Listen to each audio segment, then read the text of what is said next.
Nous allons parler aujourd'hui d'ATP, adénosine triphosphate.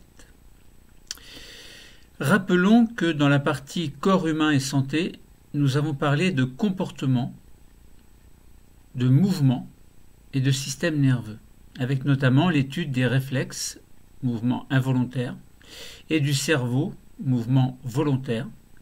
Nous allons poursuivre maintenant notre étude sur la production de mouvement grâce à la contraction musculaire et à l'apport d'énergie. Pour cela, nous avons déjà étudié dans un premier cours la cellule musculaire, qui est une structure spécialisée nécessaire au raccourcissement musculaire. Dans ce deuxième cours, nous allons parler d'ATP, qui est une molécule énergétique nécessaire à la contraction. Et enfin, plus tard, dans un troisième cours, nous parlerons de glucose, qui est nécessaire pour la production d'énergie, c'est-à-dire d'ATP lui-même, indispensable pour la contraction musculaire.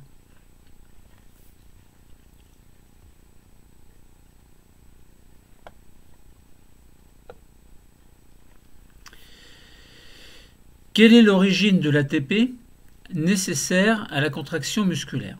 Alors, nous allons d'abord faire une première présentation, puis ensuite je vais vous expliquer une première fois de manière relativement simple. Si vous avez compris, vous pourrez arrêter le cours. Si vous désirez, vous pourrez suivre un deuxième niveau d'explication un petit peu plus poussé, puis un troisième niveau d'explication encore plus poussé, où là je vais rentrer vraiment dans les détails. Donc à vous de voir, selon votre choix, si vous préférez le début du cours, ou plutôt vers le milieu et la fin du cours. Quoi qu'il en soit, on va déjà commencer par présenter l'ATP, notamment l'origine de l'ATP qui est nécessaire à la contraction de la cellule musculaire. L'énergie est apportée sous forme de molécules d'ATP à toutes les cellules, adénosine triphosphate. Donc c'est une adénosine avec 3 phosphates. La liaison entre les deux derniers phosphates est une véritable petite bombe énergétique qui intervient dans de très nombreuses réactions du métabolisme. Le problème, c'est qu'il n'y a pas de stockage d'ATP. Cette molécule doit être produite par les cellules à partir de matière organique. Vous vous souvenez, la matière organique, c'est la matière qui contient du carbone. Donc toute la chimie organique, c'est la chimie du carbone avec toutes les molécules carboniques qui vont ensemble. Le glucose, par exemple, est une molécule organique. Les lipides, les protéines également, parce qu'ils contiennent une grande quantité de carbone.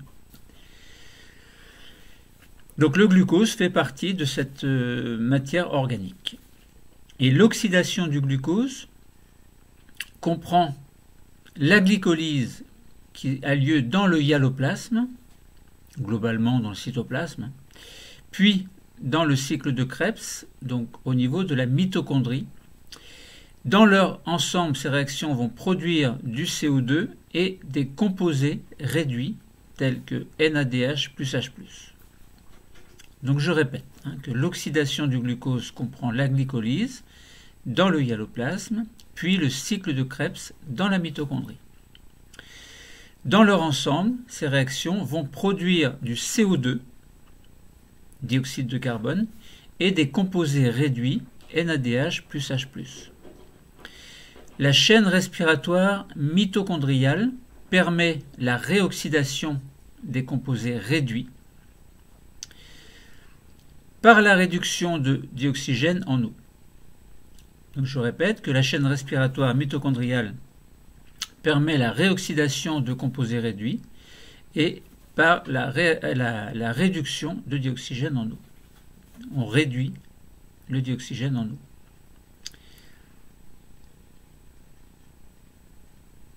La réduction, c'est le contraire de l'oxydation et vice-versa. Par exemple, si vous prenez du dioxygène, si vous comparez le dioxygène avec de l'eau, H2O, eh bien le H2O est un composé réduit. Le dioxygène, O2, est un composé oxydé. Donc si vous oxydez O2, il est réduit. C'est-à-dire on apporte par exemple des H+, mais la réduction et l'oxydation peut aussi constituer en l'étude des électrons, ou le raisonnement sur les électrons. Alors, donc, on a dit que chaîne respiratoire mitochondriale permet la réoxydation des composés réduits par la réduction de dioxygène en eau, et ces réactions vont conduire à la production d'ATP qui permet les activités cellulaires, donc le métabolisme. Entre autres, mais il n'y a pas que le métabolisme, il y a aussi des choses qui se passent dans la cellule qui sont bien étranges. Il existe toutefois une autre voie métabolique dans les cellules musculaires qui ne nécessite pas d'oxygène et qui produit beaucoup moins d'ATP. Les métabolismes anaérobie ou aérobie dépendent du type d'effort à fournir. Alors, lorsqu'il n'y a pas d'oxygène, on est en milieu anaérobie et on parle plutôt à ce moment-là de fermentation. Lorsque l'on est en milieu avec de l'oxygène, on est en milieu aérobie et à ce moment-là, on parlera plutôt de quoi? De respiration cellulaire, c'est-à-dire globalement de l'oxydation du glucose par le dioxygène. Mais vous allez voir que les réactions ne sont pas si simples que ça. Donc je disais que le métabolisme, qu'il soit aérobie ou anaérobie, va dépendre du type d'effort à fournir. Si vous courez très vite, c'est différent, et sur une petite distance, c'est différent de si vous courez longuement sur une grande distance. Des substances exogènes vont pouvoir intervenir sur la masse ou le métabolisme musculaire avec des effets parfois graves pour la santé évidemment. Alors, donc, il va falloir comprendre cette notion de respiration cellulaire, cette glycolyse, ce cycle de Krebs, cette fermentation lactique, le rendement énergétique également, et quelques mots sur les produits dopants. Alors, un schéma global de l'organisme peut récapituler les flux de gaz respiratoires et les échanges de nutriments. On précisera au passage l'intérêt pour le métabolisme d'avoir une bonne oxydation, pas oxydation mais oxygénation, durant l'effort physique, ainsi que le rôle de la récupération physique, qui peut être très important. Alors, donc voilà pour cet ATP, pour la présentation générale. Maintenant, si vous voulez, je vous propose un premier niveau d'explication simple, donc essentiel, concernant l'origine de l'ATP dans la cellule musculaire. Alors, on rappelle que la contraction de la cellule musculaire fait intervenir des myofibrilles. On avait parlé de stries Z, de myofilaments épais de myosine, de myofilaments fins d'actine et de tête au niveau des filaments de myosine. Donc, en présence d'ATP et de Ca2+, on a bien un rapprochement des stries Z qui va correspondre globalement à une contraction. Donc par pivotement des têtes de myosine et raccourcissement du sarcomère, donc des notions que nous avons déjà vues dans l'étude de la cellule musculaire. Donc je ne réexplique pas ici. Alors, donc ça veut dire que tout à l'heure on a dit il faut de l'ATP, il faut du calcium pour que la contraction soit possible. Mais alors, quelle est l'origine de l'ATP dans la cellule musculaire? Alors, il faut considérer deux cas. Soit il y a une absence d'oxygène, par exemple dans le cas d'efforts courts et très intenses, efforts musculaires évidemment, soit il y a de l'oxygène qui sera plutôt mis à profit dans les réactions d'entraînement ou de course sur de longues distances où l'oxygène, la ventilation pulmonaire est indispensable. Lorsqu'il n'y a pas d'oxygène, on entre dans ce que l'on appelle une fermentation. Alors par exemple la fermentation lactique. Alors le glucose, qui est un des éléments essentiels qui intervient dans la glycolyse, va être transformé en pyruvate, en exactement 2 molécules de pyruvate, donc des molécules en C3. Alors que le glucose est une molécule en C6. Donc C6 divisé par 2, on obtient 2 molécules en C3, et là ce sont 2 molécules de pyruvate. Pendant cette glycolyse donc, qui a lieu dans le cytoplasme, on va dire le hyaloplasme, eh bien, il y a production de 2 molécules d'ATP. et libération également, ou plutôt réduction d'une molécule de NAD en deux molécules de NADH plus H+, qui va être réoxydée pour donner 2 NAD, en même temps que les deux pyruvates vont se transformer en 2 lactates, d'où la réaction de fermentation lactique. Maintenant, donc on a dit quelle est l'origine de l'ATP dans la cellule musculaire. Lorsque l'on est dans le cas d'une fermentation lactique, c'est la glycolyse, c'est-à-dire la transformation du glucose en 2 pyruvates qui va produire 2 molécules d'ATP. Bon, 2, c'est pas beaucoup. Vous allez voir que en milieu aérobie, on peut avoir une production jusqu'à 36 ATP. Donc entre 2 et 36, c'est pas du tout le même rendement. Mais le rendement ne sera jamais à 100%. On obtiendra au maximum un rendement de 50 à 60% et on en reparlera un petit peu plus tard. Alors on a dit, concernant l'origine de l'ATP dans la cellule musculaire et en présence d'oxygène, qu'est-ce qui se passe? Ou plutôt pour parler poliment, que se passe-t-il? On a toujours dans le cytoplasme la glycolyse, ça ne change pas. Ça veut dire qu'on a toujours notre glucose qui va être transformé en 2 pyruvates. Donc dans le cytoplasme, on a toujours la production de 2 molécules d'ATP et de 2 molécules de NADH plus H+, donc qui proviennent de la réduction de 2 molécules de NAD qui, ce NAD, était lui oxydé. Donc le fait de capter 2 hydrogènes fait que ce NAD devient réduit. NADH plus H+. Alors on pourrait dire NADH2, si vous voulez, pour simplifier. Alors, ce NADH, donc ces 2 NADH plus H+, vont rentrer dans la mitochondrie. Alors les mitochondries sont des organites producteurs d'énergie que vous trouvez dans le cytoplasme. Et ces 2 pyruvates, eux, au lieu d'être transformés en lactate, donc au lieu que la fermentation lactique ait lieu, et puisqu'il y a du dioxygène, eh bien, ce pyruvate va rentrer dans la mitochondrie et va subir ce que l'on appelle un cycle de Krebs. Donc va subir le cycle de Krebs. Dans un premier temps, le pyruvate va être transformé en citrate. Et puis, ensuite, ce qui va se passer, puisqu'on avait dit qu'il y avait du NADH plus H+, qui provenait de la glycolyse, eh bien, au cours de ce que l'on appelle la respiration cellulaire, eh bien, il va y avoir ce NADH plus H+, qui va être oxydé en NAD, et les 2 électrons et les 2 hydrogènes vont rentrer dans une série de réactions d'oxydoréduction, ce qu'on appelle la chaîne respiratoire. Il y aura à ce moment-là de l'ADP plus P qui va subir une transformation en ATP. Donc libération d'hydrogène, libération d'eau également. Pourquoi? Parce que le dioxygène, tout à l'heure on avait parlé on a dit que l'oxydation du NADH plus H+ en NAD libérait des protons, donc des ions H+. Eh bien, le long de la chaîne respiratoire et en bout de chaîne, eh bien, on va avoir une réduction du dioxygène en eau. Donc c'est le produit final, avec, au cours de ces réactions dans la chaîne respiratoire, on a bien une production d'ATP. Bon, pour le rendement, on verra ça tout à l'heure. Donc voilà pour ce premier niveau d'explication de l'origine de l'ATP. Ça peut être donc au niveau de la cellule musculaire, mais de toute cellule, de toute façon, toutes les cellules ont besoin d'énergie.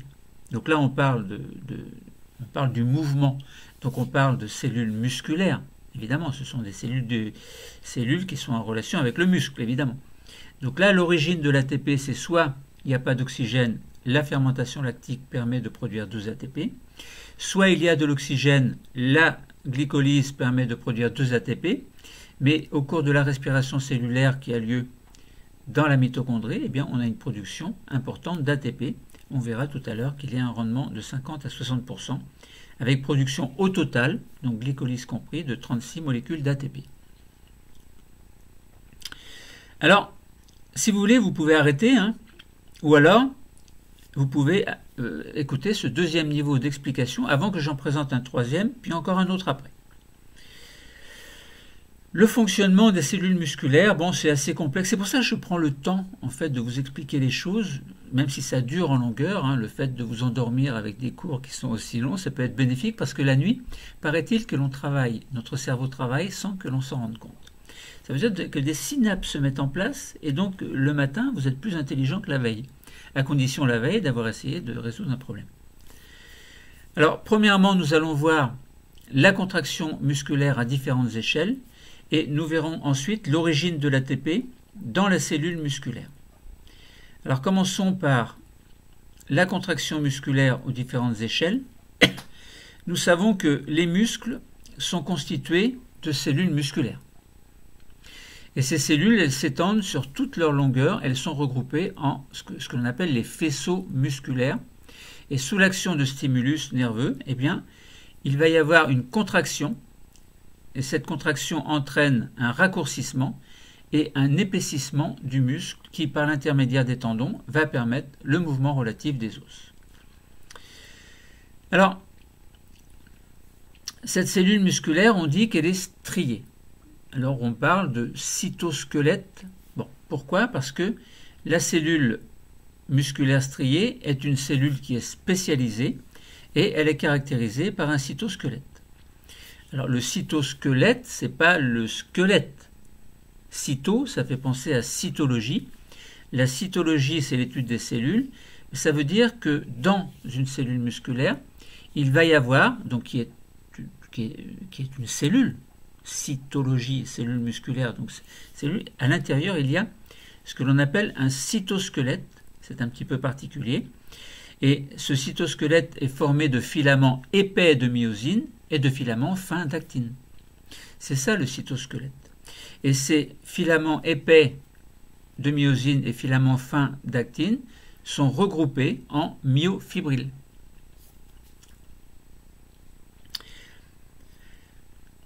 Ces myofibrilles donc, sont constituées d'une succession d'unités que l'on appelle des sarcomères, qui sont reliés les uns aux autres. Alors, les filaments épais de myosine possèdent ce que l'on appelle des têtes globulaires. Leur fixation sur l'actine et leur pivotement va entraîner un glissement des filaments d'actine vers le centre du sarcomère, ce qui va provoquer évidemment un raccourcissement. Alors, l'augmentation de la concentration cytosolique. Pourquoi je fais ça? J'ai une raison. Hein. C'est pour la petite photo de fin. Si je fais ça, imaginons je fais ça, eh bien le logiciel il me capte une photo un petit peu originale. C'est pour ça que quelquefois vous me voyez faire des mouvements bizarres pour que je puisse mettre cette photo comme appel en quelque sorte. Donc si on a une augmentation de la concentration cytosolique en ion calcium, eh bien on va pouvoir avoir des interactions entre les molécules de myosine et les molécules d'actine. L'ATP sera utilisé au cours d'une succession cyclique d'étapes qui vont conduire au pivotement de la tête de myosine fixée sur l'actine. Et ce cycle va se répéter tant qu'il y a de l'ATP et une concentration suffisante d'ion calcium dans ce cytoplasme, dans ce cytosol, on va dire. Il existe également ce que l'on appelle des myopathies. Et ces myopathies sont caractérisées par une perte progressive de la fonction musculaire et elles vont résulter d'une mutation de gène qui va coder pour une protéine impliquée dans les connexions entre le cytosquelette de la cellule musculaire, des protéines membranaires et la matrice intracellulaire. Et donc le maintien de l'intégrité des cellules musculaires au cours des cycles répétés de contraction-relâchement n'est pas assuré correctement. Et on va avoir toute une série de micro-lésions qui, à long terme, vont finir par provoquer une dégénérescence des cellules musculaires. Voilà, donc ça c'était pour un petit rappel concernant la contraction musculaire à différentes échelles. Parlons maintenant de l'origine de l'ATP, et c'est ça qui nous intéresse, dans la cellule musculaire. Nous savons que la cellule musculaire doit produire de l'ATP, et ceci tout le temps, en permanence. Alors ça c'est possible grâce à l'oxydation du glucose, une des molécules organiques très importantes de l'organisme. Eh bien, au cours de la première étape de cette oxydation, c'est la glycolyse, eh bien, il va y avoir une suite de réactions qui vont conduire au pyruvate et qui se déroulent dans ce cytoplasme. Donc on aboutit à une oxydation partielle du glucose, puisqu'on n'a que 2 pyruvates qui sont formés, et ces pyruvates ne sont pas encore entrés dans le cycle de Krebs. Donc on a une oxydation partielle du glucose en 2 molécules de pyruvate, et ces molécules de pyruvate vont permettre ensuite, après être rentrées dans le cycle de Krebs, de produire de l'énergie. Mais comment? C'est un petit peu compliqué. Donc on a dit que la glycolyse aboutit à l'oxydation partielle du glucose. Il y aura 2 molécules de pyruvate formées. Mais il y a également synthèse de 2 molécules d'ATP. 2. C'est pas beaucoup, mais c'est toujours ça. Et puis il y a 2 composés réduits NADH à partir du NAD. Le NAD, par conséquent, est oxydé. Et s'il capte des protons, H+, donc il va pouvoir être réduit. Et ça, c'est ce qui se passe pendant la glycolyse. Voilà. Donc on a 2 NADH plus H+, qui sont produits. On a donc un stock intracellulaire de NAD, mais qui est limité. Et il doit être régénéré en permanence. Lorsqu'il y a de l'oxygène, eh bien la respiration cellulaire va permettre cette régénération qui sera couplée à une importante synthèse d'ATP. On verra qu'il y a un rendement de 36%, pas 36%, de 36 molécules d'ATP. Donc nous sommes là dans une voie métabolique qui est dite aérobie et qui va se dérouler dans la mitochondrie. La mitochondrie, c'est un organite un petit peu spécial que l'on trouve dans le cytoplasme. Le pyruvate va entrer dans cet organite où son oxydation va se poursuivre. Puisqu'on avait dit que dans la glycolyse, l'oxydation du glucose est partielle, puisqu'on a 2 pyruvates qui sont obtenus, mais l'oxydation, il y a encore des molécules de carbone dans le pyruvate. Donc l'oxydation n'est pas totale.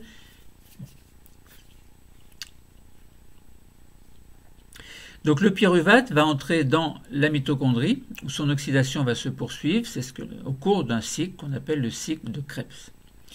Ce qui va permettre la production de CO2 et des composés réduits. Le CO2 n'aura plus rien à faire ici, il faudrait qu'il soit éliminé évidemment.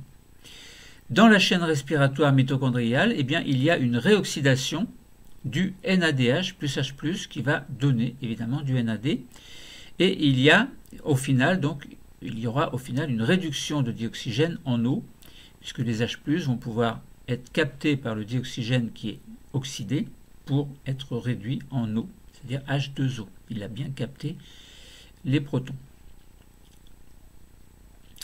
Donc cette voie n'est pleinement fonctionnelle qu'après quelques minutes d'effort.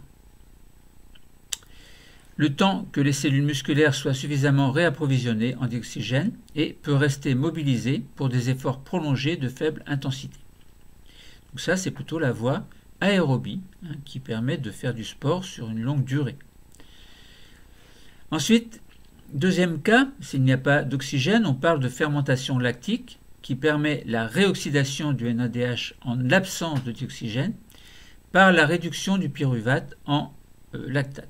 Ça veut dire que dans ces conditions-là, le NADH plus H+, qui avait été produit pendant la glycolyse, eh bien cet H+, va être transféré sur le pyruvate pour donner de l'acide lactique, ou du lactate. C'est pareil, enfin c'est presque pareil. Donc c'est une voie anaérobie qui produit de l'ATP également, puisqu'on avait dit qu'il y avait production de 2 molécules d'ATP. Donc cette production est plus rapide que la respiration cellulaire. Elle permet de soutenir des efforts plus intenses et brefs, mais son rendement est plus faible. À noter que certains produits dopants peuvent intervenir sur le métabolisme énergétique de la cellule musculaire, avec des effets parfois graves pour la santé, et leur usage est interdit. Donc voilà pour le deuxième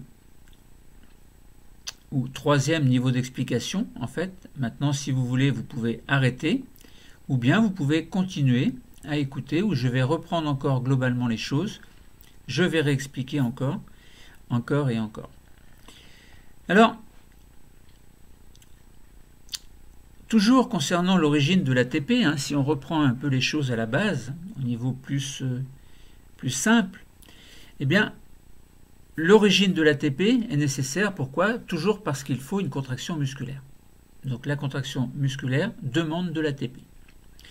Alors vous pouvez avoir des échanges nécessaires à la respiration cellulaire et on dira quelques mots de l'adaptabilité du phénotype musculaire selon le type d'effort que vous allez fournir. Imaginons vous courez, vous marchez, vous faites une activité, vous avez une inspiration-expiration, donc vous avez bien une ventilation pulmonaire qui permet des échanges de gaz respiratoires. Ça veut dire que vous faites entrer de l'oxygène et donc dans votre sang, via les cellules musculaires évidemment, et vous rejetez du dioxyde de carbone. Mais également, vous avez au cours de la digestion apporté des nutriments. Donc ces nutriments se retrouvent dans le sang et circulent également grâce à la circulation sanguine. Donc vous avez un acheminement des gaz respiratoires et des nutriments vers les muscles. De ce fait-là, vos muscles, puisqu'il y a des capillaires sanguins en nombre relativement important, eh bien ces muscles vont capter le dioxygène et les nutriments et rejeter le dioxyde de carbone. De ce fait-là, vous allez vous retrouver avec du dioxygène dans les cellules musculaires, des nutriments également dans les cellules musculaires. Or, tout à l'heure, on a dit que au cours de la glycolyse, le glucose était transformé en pyruvate, donc on a du glucose qui arrive dans les muscles, donc c'est parfait. D'autre part, on a dit que le dioxygène en bout de chaîne respiratoire était réduit en eau, donc on a bien le dioxygène qui arrive ici.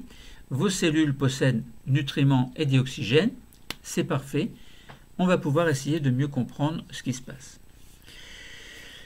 Dans le détail de tout à l'heure, dans le métabolisme des cellules musculaires, qui ont besoin d'énergie, évidemment, sous forme d'ATP. Alors, on avait dit donc adaptabilité du phénotype musculaire. Si vous faites un exercice d'endurance, imaginons vous courez sur une longue période, eh bien, vous avez un métabolisme aérobie qui est mis en place. C'est la respiration et respiration pulmonaire qui vous permet indirectement d'assurer une respiration cellulaire. Donc la production d'énergie et donc les muscles vont pouvoir fonctionner ils vont pouvoir se contracter, se relâcher, se contracter, se relâcher et vous permettre donc de courir.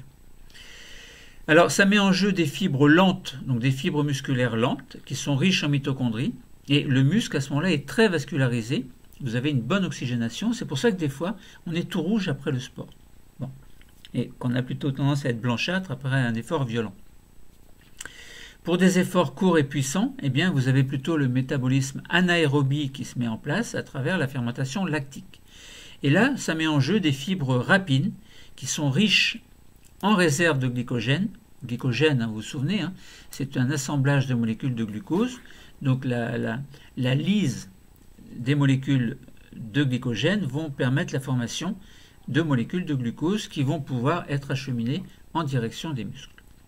Donc vous avez donc dans le métabolisme anaérobie, vous avez une fermentation lactique qui va se mettre en place donc au cours d'efforts courts et puissants. Et donc vous avez des fibres rapides qui sont riches en réserve de glycogène et donc en glucose, et le muscle est peu vascularisé. Donc c'est pour ça que je vous disais, lorsque l'effort est très intense et bref, vous êtes plutôt blanchâtre, alors que lorsque l'effort est lent et long, sur une longue distance, bon, à une allure moyenne, pas trop exagérée quand même, bien vous êtes plutôt rosé.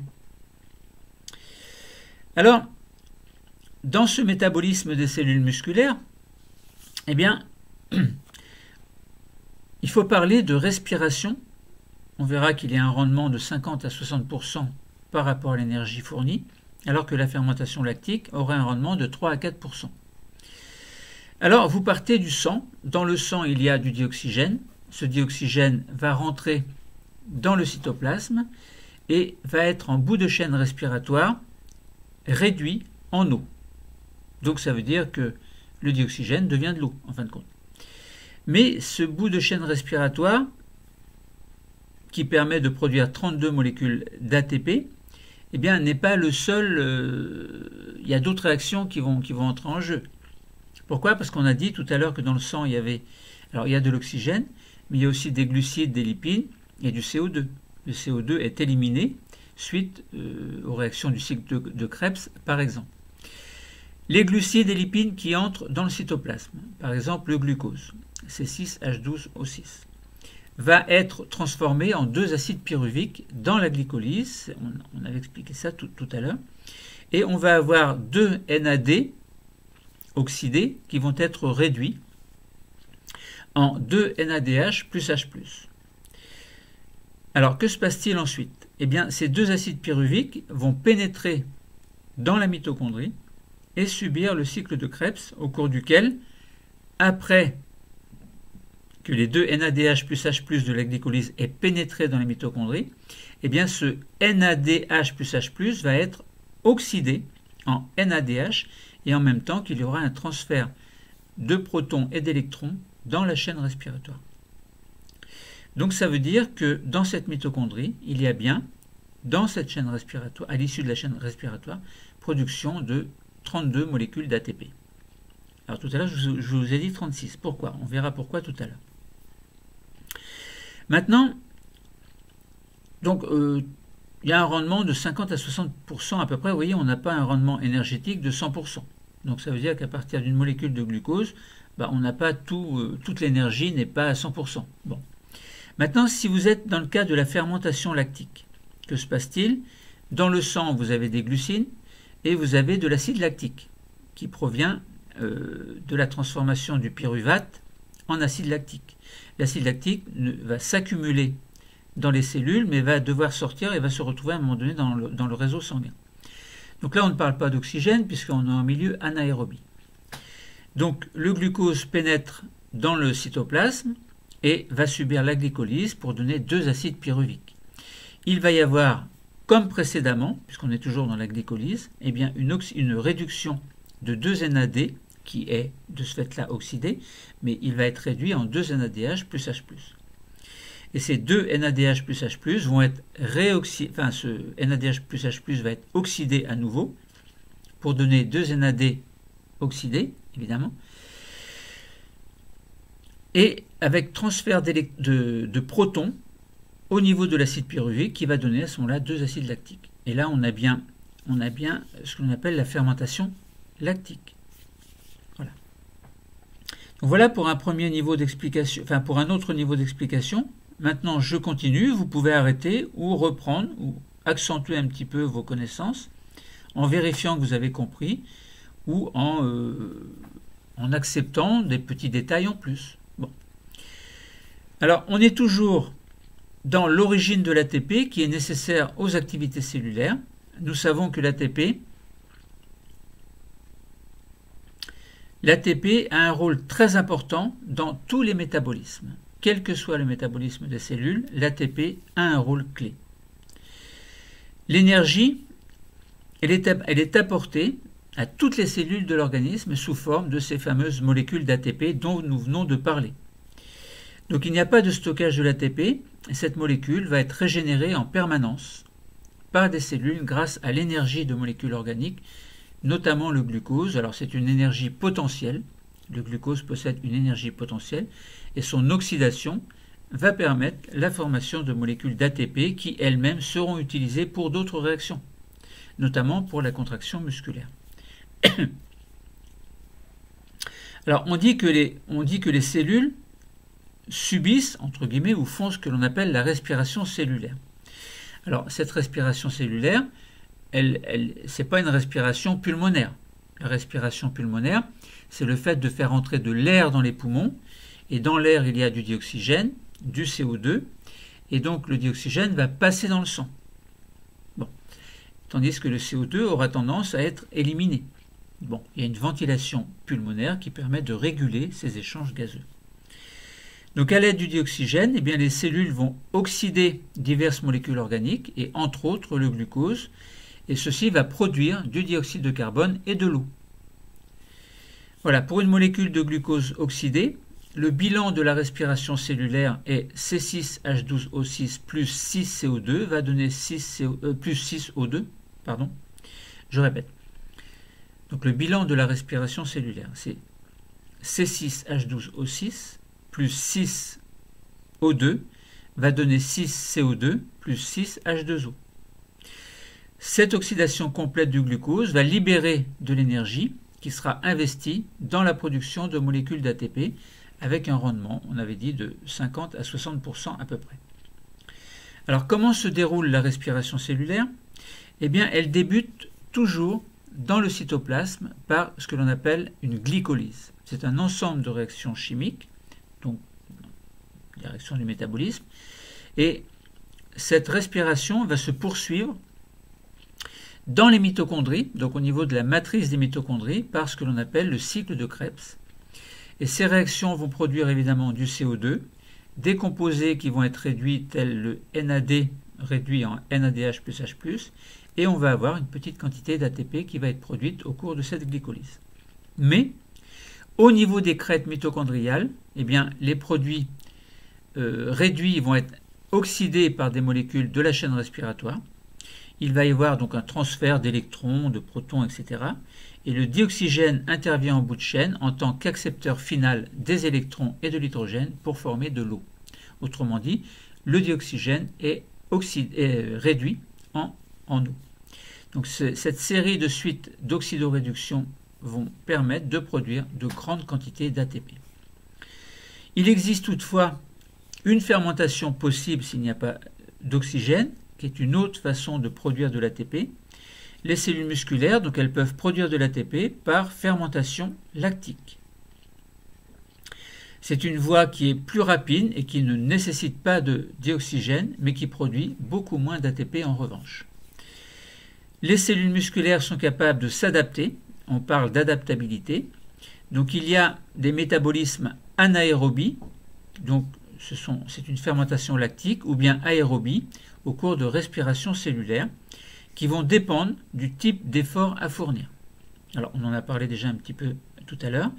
La fermentation intervient surtout dans les exercices courts et puissants, et la respiration exige un apport suffisant en dioxygène durant l'effort physique et permet cette fois-ci l'endurance. Donc on sépare les exercices courts et puissants qui demandent, donc il faut intervenir plutôt à la fermentation lactique, alors que l'endurance fait plutôt intervenir un milieu aérobie, donc avec la présence nécessaire de dioxygène. Sinon on ne peut pas faire 3 km sans utiliser le dioxygène, c'est pas possible. Donc il nous faut un milieu aérobie, il faut faire en sorte que la respiration pulmonaire soit correcte, de manière à amener au mieux du dioxygène dans le sang via les muscles ensuite. A noter qu'il existe des substances exogènes, c'est-à-dire qui ne sont pas produites par le corps, qui peuvent augmenter la masse musculaire ou stimuler le métabolisme. Les produits dopants ont des effets parfois très graves sur la santé. Alors à noter que lorsque la masse musculaire augmente, ce n'est pas le nombre de fibres qui augmente, mais c'est de la gonflette. Enfin, bon, je dis ça, j'exagère un petit peu. Hein. Bon, ceux qui font de la musculation ne vont pas être contents. Bon, ça c'est dans le cas de l'utilisation des produits dopants. Hein, parce que si vous faites de la musculation sans produits dopants, eh bien, vous pouvez enlever ce que je viens de dire. Alors voilà donc pour l'autre niveau d'explication. Maintenant, je vais expliquer de manière encore plus détaillée, avec un peu plus de détails encore.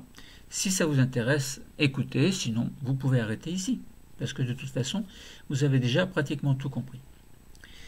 Alors, quelle est l'origine de l'ATP nécessaire aux activités cellulaires? Nous savons qu'au cours de la contraction musculaire, et généralement, ou plus généralement, concernant l'ensemble des activités cellulaires, eh bien, il y a une consommation très importante, enfin plus ou moins importante, d'énergie. Et la principale source d'énergie, c'est l'adénosine triphosphate, que l'on appelle également ATP. Ces besoins en ATP dépendent donc de votre vie, dépendent de vous-même, mais sont en général relativement constants, sachant entre parenthèses qu'il n'y a pas de réserve. Pour être disponible, cette molécule doit être produite, générée en permanence. L'ATP, c'est la molécule en relation avec le métabolisme énergétique. C'est une molécule universelle, elle est présente dans toutes les cellules. Elle comporte une série de 3 groupements phosphates et l'hydrolyse de l'ATP produit de l'ADP qui est un ion phosphate que l'on appelle PI, phosphate inorganique. Donc cette hydrolyse de l'ATP va libérer de l'énergie. Donc ça veut dire qu'on va avoir de l'ATP, puisqu'on parle d'hydrolyse, donc on a ATP plus O, qui va donner de l'ADP plus du phosphate inorganique, plus de l'énergie qui va être disponible directement. Donc lorsque vous avez des réactions du métabolisme qui demandent de l'énergie, c'est cette réaction-là qui fait que on va pouvoir avoir à partir d'une source, d'une molécule de départ, on va pouvoir obtenir un produit grâce, entre autres, à des enzymes, mais grâce souvent à la production d'énergie et au petit coup de pouce, à cette petite bombe énergétique qui existe entre les deux derniers phosphates. L'énergie qui est libérée par hydrolyse de l'ATP varie suivant les conditions du milieu, évidemment. Donc ça dépend de la concentration des autres substances, ça dépend de la température, du pH, de la pression, etc., etc. Et dans les conditions qui règnent dans les cellules, eh bien, elle est de l'ordre de 50 kJ par mol. L'énergie qui est libérée est ensuite transférée aux réactions biochimiques, comme je vous ai dit, donc des réactions du métabolisme, qui vont consommer cette énergie, c'est-à-dire l'utiliser en quelque sorte pour pouvoir transformer une molécule en une autre molécule. Donc on a un substrat qui se transforme en produit sous l'action d'enzymes possibles, comme je disais, et également grâce quelquefois à un apport énergétique. Au repos, une personne va hydrolyser environ 45 kg, vous imaginez 45 kg d'ATP par jour, et inversement, la synthèse d'ATP nécessite un apport d'énergie. Ça veut dire qu'on a une réaction de type ADP plus phosphate inorganique, plus un apport d'énergie, alors c'est bizarre, c'est paradoxal, va permettre la formation d'ATP et d'eau. Ça veut dire que pour produire de l'énergie sous forme d'ATP, qui est une molécule énergétique, il faut de l'énergie pour que de l'ATP devienne de l'ADP devienne de l'ATP. Bon. Alors il y a plusieurs voies métaboliques qui permettent d'obtenir l'énergie nécessaire à la régénération de l'ATP et ça dépend évidemment des types cellulaires. Maintenant on parle de voies métaboliques de régénération de l'ATP, mais quelles en sont les caractéristiques? Eh bien si vous mettez un être vivant, par exemple des levures, en milieu aérobie, donc en présence de dioxygène, eh bien ces levures, qui sont des champignons microscopiques unicellulaires, vont respirer, alors qu'en milieu anaérobie, en absence de dioxygène, elles vont effectuer ce que l'on appelle la fermentation alcoolique. Donc là, on n'est plus dans la fermentation lactique, mais on est bien dans la fermentation alcoolique. Donc ce sont deux processus d'oxydation de molécules organiques qui produisent de l'ATP. Donc on a dit soit le milieu aérobie, soit le milieu anaérobie, donc fermentation. Donc on a bien deux milieux, deux types de métabolismes différents, en fait, qui produisent de l'ATP. Mais avec des rendements différents, car dans le cas du glucose, par exemple, donc, dont la formule est C6H12O6, les réactions globales sont les suivantes. Donc on va comparer simplement la fermentation alcoolique avec la respiration. Alors commençons par la fermentation alcoolique. Eh bien, on a C6H12O6 qui va donner 2C2H6O, qui est de l'éthanol, plus 2 molécules de CO2. Et comparons avec la respiration, C6H12O6 plus 6O2, parce que là on est bien en milieu aérobie, va donner 6CO2 plus 6H2O. Donc là on a bien une séparation complète de nos 6 carbones en 6 carbones indépendants sous forme de dioxyde de carbone qui va évidemment être rejeté dans l'environnement. Donc là on voit bien que la molécule de glucose est complètement oxydée en CO2 et permet la production de 36 molécules d'ATP par mol de glucose. Quand on dit une molécule de glucose, en général, on peut dire une molécule de glucose. En général, on parle par mol, on parle en mol, une mol de molécule de glucose. Donc permet la production de 36 ATP par mol de glucose. Donc on a vu que par rapport à la fermentation alcoolique, il n'y a pas photo entre les deux.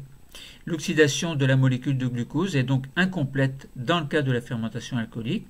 Il y a production de composés secondaires organiques, ici c'est l'éthanol, et une production de seulement 2 molécules d'ATP par mol de glucose, alors que dans le cas de la respiration, on avait bien 36 molécules d'ATP.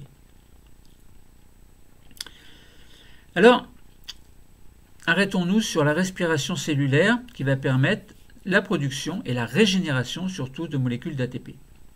La respiration cellulaire, en effet, comporte plusieurs étapes. Alors, toujours pareil, ne confondez pas la respiration pulmonaire avec la respiration cellulaire. La respiration cellulaire, c'est un mécanisme, c'est un processus qui a lieu dans les mitochondries et qui permet la production de molécules d'ATP à partir de l'oxygène, bon, entre autres qui va intervenir. Pourquoi? Parce qu'il va y avoir des transferts d'électrons, de protons, etc. Allez, on y va. Une première étape dans le hyaloplasme, ou cytoplasme, vous dites comme vous voulez, c'est ce que l'on appelle la glycolyse. Lorsqu'une molécule de glucose est dégradée, eh bien cette dégradation commence dans le cytoplasme, on dit aussi cytosol ou hyaloplasme, des cellules. C'est un ensemble de réactions que l'on appelle la glycolyse. Alors que se passe-t-il pendant la glycolyse? Eh bien le glucose est oxydé en 2 molécules d'acide pyruvique, C3H4O3. Alors le glucose est une molécule en C6, donc il y a une fracturation de cette molécule en C6 pour produire 2 molécules en C3, qui sont donc 2 molécules d'acide pyruvique. Au cours de la glycolyse, il y a également des atomes d'hydrogène du glucose qui sont pris en charge par des composés NAD. NAD, ça veut dire nicotinamide adénine dinucléotide. Et ces NAD sont alors réduits en NADH plus H+. Dites, si vous voulez, NADH2. Quel est le bilan de la glycolyse? Eh bien, on peut dire qu'on a C6H12O6, donc qui est le glucose, plus 2 NAD, donc un composé oxydé, va donner 2 C3H4O3, donc 2 pyruvates, et également va donner 2 NADH plus H+, autrement dit, le NAD a été réduit en NADH plus H+. Et l'énergie qui est libérée par la glycolyse permet de produire 2 molécules d'ATP pour une molécule de glucose oxydé. Donc là, on n'a pas parlé de mol, mais on pourrait raisonner en mol également.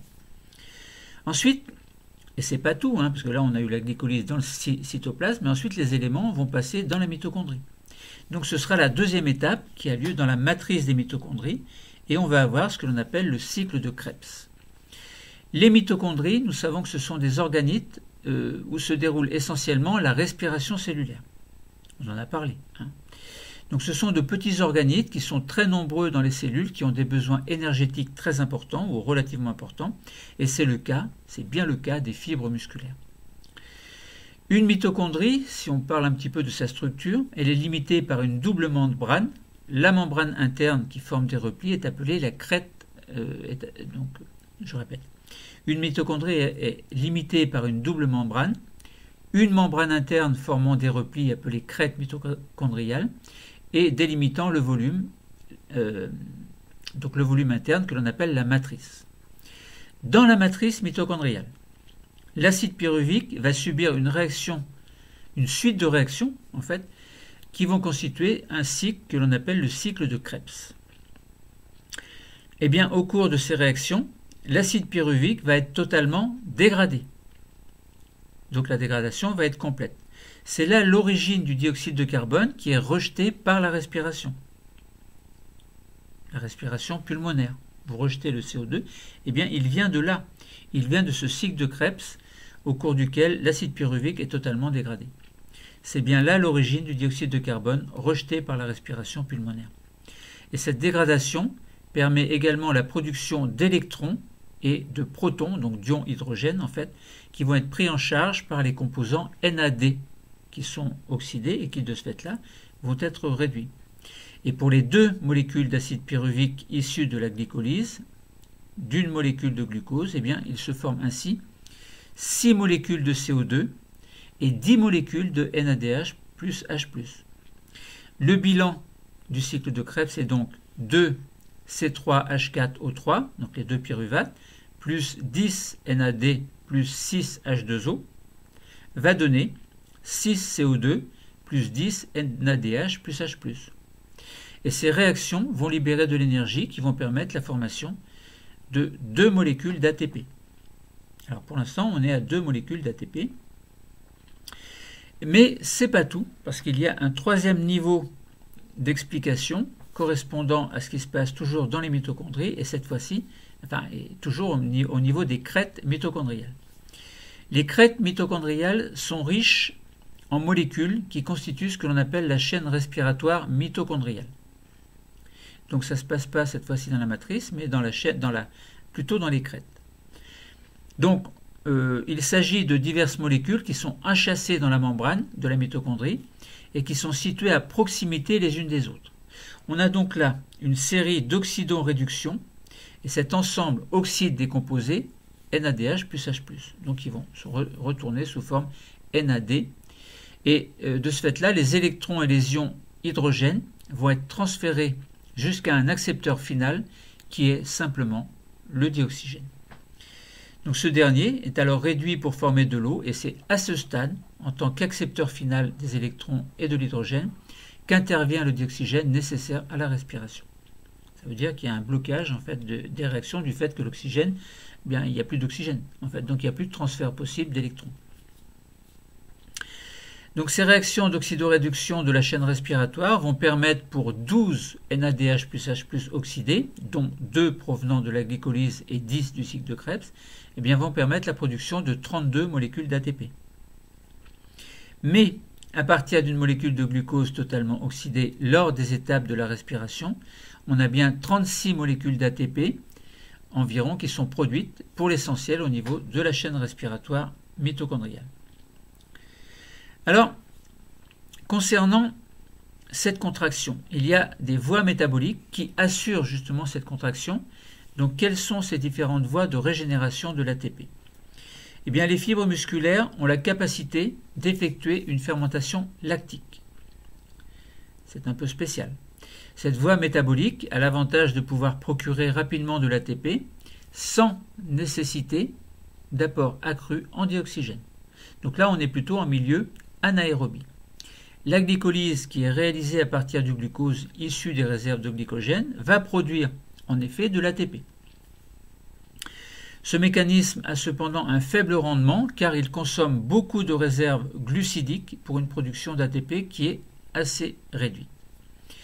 Mais l'acide lactique produit par cette fermentation abaisse le pH musculaire, ce qui contribue à la fatigabilité et conduit même à l'épuisement. Donc il faut savoir gérer lorsque l'on fait du sport.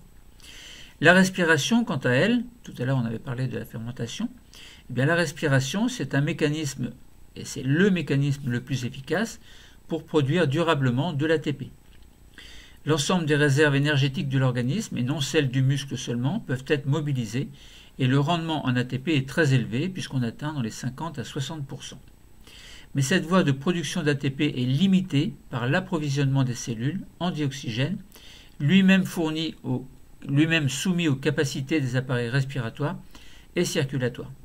De ce fait-là, on comprend bien la nécessité d'une bonne oxygénation au cours d'un effort physique. Alors, surtout lorsque l'effort est intense et bref, on est plutôt en milieu anaérobie, on ne va pas prendre le temps de respirer. Mais si vous faites un 3000 mètres, par exemple, un 1500 mètres, voire un 400 mètres, vous prenez le temps de respirer de manière à faire entrer le plus d'oxygène possible dans votre réseau sanguin. Alors, si on parlait du métabolisme des fibres musculaires, eh bien, nous savons qu'un muscle squelettique renferme des fibres musculaires qui sont spécialisées dans les efforts de nature différente. On a des fibres lentes qui sont de type 1 et qui sont des fibres rouges. Elles sont riches en mitochondries et d'une puissance modérée mais très résistante à la fatigue. Donc ce sont bien des fibres lentes de type 1. Leur voie principale de régénération de l'ATP est la respiration cellulaire donc. Ces fibres sont sollicitées lors d'exercices d'endurance. Ça veut dire que si vous faites un 3000 mètres, eh bien ce sont ces fibres-là qui vont être mises en avant. Donc il faut intervenir la respiration cellulaire et donc une production très importante d'énergie. C'est pour ça que vous pouvez endurer, vous pouvez faire des exercices d'endurance parce que la production d'énergie est très importante et durable. Donc il y a une régénération en continu. Il existe d'autres types de fibres qui sont plutôt rapides. Enfin, on appelle ces fibres des fibres rapides de type 2. Ce sont des fibres blanches. Elles sont pauvres en mitochondries, mais elles sont très puissantes, mais peu résistantes à la fatigue. Ça veut dire que lorsque vous faites un 100 mètres à fond, vous utilisez ces fibres rapides de type 2. Elles régénèrent l'ATP principalement par fermentation lactique. Et elles sont sollicitées pour des exercices intenses de courte durée. Au cours d'exercices, les faibles réserves d'ATP instantanément mobilisées vont permettre de réaliser immédiatement le travail musculaire. Et selon l'intensité et la durée de l'exercice, la fermentation lactique puis la respiration vont prendre le relais et permettre le maintien du travail musculaire. Le muscle va donc s'adapter à son métabolisme, au métabolisme en relation avec le type d'effort. Donc il y a une adaptabilité du muscle squelettique aux pratiques sportives, et c'est important à comprendre. Il y a ce que l'on appelle une plasticité du muscle à l'entraînement, mais on peut également avoir, si l'on prend des substances exogènes, donc des effets plutôt nocifs, entre guillemets. Concernant cette plasticité du muscle à l'entraînement, ces muscles vont s'adapter en permanence à des changements d'activité, et ceci grâce à un remodelage de leur phénotype. La proportion des fibres de type 1 ou 2 composant les muscles génétiquement déterminés est différente selon les individus et selon la pratique sportive que vous faites. Si vous faites un mixte de rapide et endurant, vous aurez un mixte des types de fibres 1 et types de fibres 2. Si vous ne faites que de la vitesse, vous allez avoir plutôt à mettre en jeu des fibres de type 2. Si vous faites plutôt de l'endurance, vous aurez plutôt des fibres de type 1 qui seront mises en avant. Donc ça veut dire que ça dépend de vous, ça dépend de votre personnalité, de votre entraînement. Donc ça veut dire que cette proportion de fibres 1 ou 2 est variable et il peut y avoir une plasticité. Ça veut dire que si vous faites par exemple que de la vitesse et puis qu'un jour vous décidez de faire de la vitesse et du fond, en fait, ça veut dire que vous allez avoir une plasticité du muscle, vous allez avoir un remodelage possible. Donc d'ailleurs, des études montrent qu'un entraînement physique ciblé peut cependant modifier cette proportion des fibres et produire des remaniements dans la structure et le métabolisme des cellules musculaires. Par exemple, si vous faites un entraînement d'endurance, vous allez recruter spécifiquement des fibres de type 1 et quelques fibres de type 2. Il augmente à la fois le calibre des fibres musculaires, cet entraînement, la densité des capillaires sanguins et le nombre de mitochondries.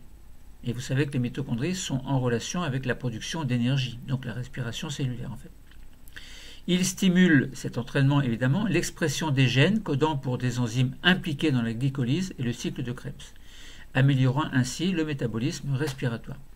Autrement dit, plus vous faites du sport, plus vous adaptez ce qui se passe dans votre corps en fonction du type d'exercice que vous faites en fait. Donc ces modifications en fait qui ont lieu au sein des muscles combinées à des adaptations des systèmes cardiaques et respiratoires vont améliorer la performance et l'endurance. Donc c'est important. Donc c'est étonnant que donc vous avez des expressions de gènes qui vont coder pour certaines enzymes qui sont impliquées dans les glycolyses et les cycles de Krebs vont être surexprimées ou non, selon vos besoins. C'est étrange, non? Formidable, hein. Je trouve que c'est formidable. Donc il y a, alors si vous avez choisi de faire de la musculation naturelle, c'est excellent. Par contre, si vous prenez des substances exogènes, là c'est pas forcément le même niveau d'explication et de contentement de votre entourage, des médecins et puis de vous-même sur le long terme. Donc pour améliorer des performances, certains sportifs ont recours au dopage.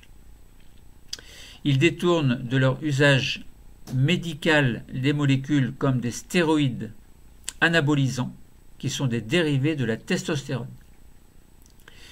Pris à forte dose, eh bien, ces produits vont augmenter la masse et la force musculaire. Mais cette augmentation de masse musculaire induite par la testostérone est associée à une hypertrophie des fibres musculaires et non à une augmentation de leur nombre. Vous prenez conscience de ce qui se passe. Donc hypertrophie des fibres et non augmentation de leur nombre. Et en fusionnant avec des cellules souches satellites, eh bien, les fibres musculaires synthétisent davantage de protéines musculaires, ce qui entraîne leur hypertrophie. Malheureusement, et outre l'action ou l'acte de tricherie qu'il constitue, eh bien, le dopage a des effets secondaires catastrophiques. Il peut entraîner à court terme des lésions musculaires et tendineuses et à long terme des cancers, stérilité, voire une masculinisation du corps pour les athlètes féminines. Donc voilà un niveau d'explication qui a été relativement détaillé. Bon, je parle un petit peu vite, j'espère que vous comprenez bien ce que je dis. Si je parle trop vite, il faut me le dire. On a vu l'origine de l'ATP, qui était nécessaire aux activités cellulaires. Le cours est terminé. Merci.